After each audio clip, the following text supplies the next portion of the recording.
deux témoignages aussi forts. Juste pour dire qu'effectivement, parce que ces 6 millions de personnes, il n'y a plus de lieu, il n'y a pas de lieu pour aller se recueillir.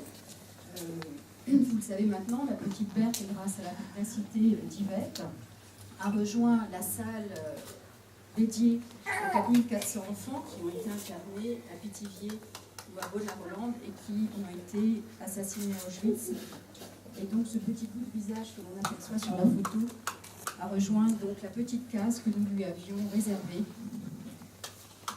Alors, on m'avait demandé un texte plutôt historique, toujours un petit peu difficile après cette émotion, mais je vais tout de même le faire. Donc il y a tout juste 70 ans et exactement 6 mois, le 27 juillet 1942, 98 personnes, dont 21 enfants, partent du camp donc de la Motte-Beuvron, on peut l'appeler comme cela, pour rejoindre celui de Pithiviers, donc dans le Loiret. 85 d'entre elles avaient été internées au préalable dans le camp de Poitiers, où intervenait le rabbin Bloch, ce qui explique qu'il y avait des liens, effectivement, entre le camp de la Motte-Beuvron et le rabbin Bloch. Elles sont arrivées à Poitiers le 15 juillet 1941. 15 juillet 1941. Et elles arrivent ici donc le 12 mars 1942. Retenez bien ces dates et retenez bien l'âge qu'avait la petite Renée, qu'avait Léa. Donc c'est une enfance passée dans les camps.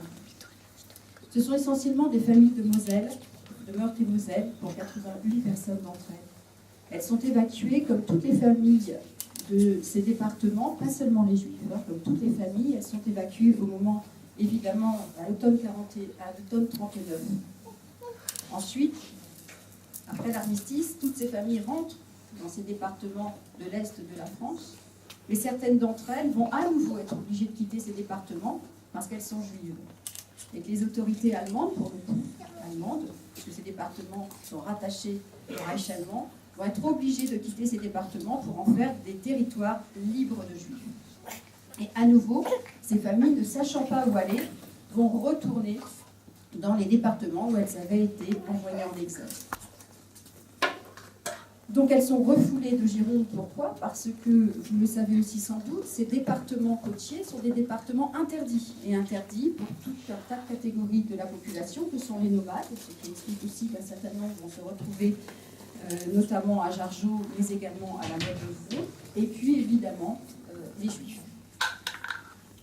Donc elles arrivent au sanatorium des Pins ici, donc en mars 1942. Je ne vais pas redire ce qui s'est déroulé au sanatorium, on l'a vu depuis tout à l'heure. Et donc elles sont transférées le 27 janvier à Pithiviers. Le 27 juillet à Pithiviers. 27 juillet 1942. Donc une date a été dite tout à l'heure, c'est la date, madame, à laquelle votre père a été arrêté à Paris. Vous le savez tous, le 16 et le 17 juillet 1942, c'est la frappe du Veldiv. Sont arrêtées 13 000 personnes à Paris. Mais il y a eu d'autres arrestations en province, on va rester à Paris pour aujourd'hui. Mais ça veut dire quoi? Ça veut dire que sur ces 13 000 personnes, 8 000 vont être transférées depuis le vélodrome d'hiver jusqu'au camp de Pithiviers de Bonne-la-Rolande. Ces deux camps sont censés, nous disent les rapports préfectoraux, ne pouvoir accueillir que 3 000 personnes. C'est 8 000 personnes qui vont arriver sur quelques jours, dont 4 000 enfants. Ça veut dire que les 98 personnes qui vont partir de la Motte-Beuvron pour le camp Pithiviers vont arriver dans un camp où le chaos le plus total existe. Il n'y a plus aucune place dans les chaloups, il n'y a plus aucune place. Parce qu'elles, elles arrivent le 27 juillet, donc elles arrivent bien après les familles du Veldiv. Donc en fait, les travaux récents démontrent qu'on va les mettre dans un hangar qui a été réquisitionné à proximité du camp et où on va entasser plus de 2000 personnes. Donc on a des témoignages écrits, puisque évidemment, vous le savez, toutes ces personnes déportées sont assassinées immédiatement à Auschwitz. On a des lettres qui ont été retrouvées et qui parlent effectivement des conditions terribles dans ces baraques. Je ne les décrirai évidemment pas ici. Alors d'après l'intendant de police Jean Gery, il y a environ 4800 personnes en Pithiviers au moment où arrivent les familles de la Motte-Beuvron. Alors comme les autres familles du Veldiv, ces familles ne vont pas forcément être déportées ensemble. Donc elles vont vivre le même démembrement. Vous savez qu'on a d'abord déporté les hommes, puis ensuite les mamans avec les grands adolescents, voire les grands adolescents tout seuls, et ensuite les plus jeunes enfants seuls. Donc effectivement, c'est le convoi 13, le convoi 14, le convoi 16, le convoi 20. Donc toutes ces familles sont déportées de façon séparée. Et puis ça va continuer en septembre, le convoi 27, le convoi 34. Et là, le convoi 34, effectivement, les Helvètes, je ne vois plus, eh bien, c'est censé être le convoi de Berthe et René. Et très paradoxalement, et ce qui explique pourquoi, malgré le travail incroyable que fait Yvette, elle n'a pas vu la petite Renée, parce que Renée n'est pas sur les listes de déportation. Alors, on la trouve née dans le temps, mais encore fallait-il la chercher. Vous voyez le nombre, c'est 16 000 personnes. Donc, sur toute la période, donc effectivement, Renée faisait, c'est typique de l'enfant, souvent on nous dit, pour ceux qui sont venus au Cercil, comment est-ce qu'on est sûr de ces enfants-là? Alors, nous, on a des cases en attente.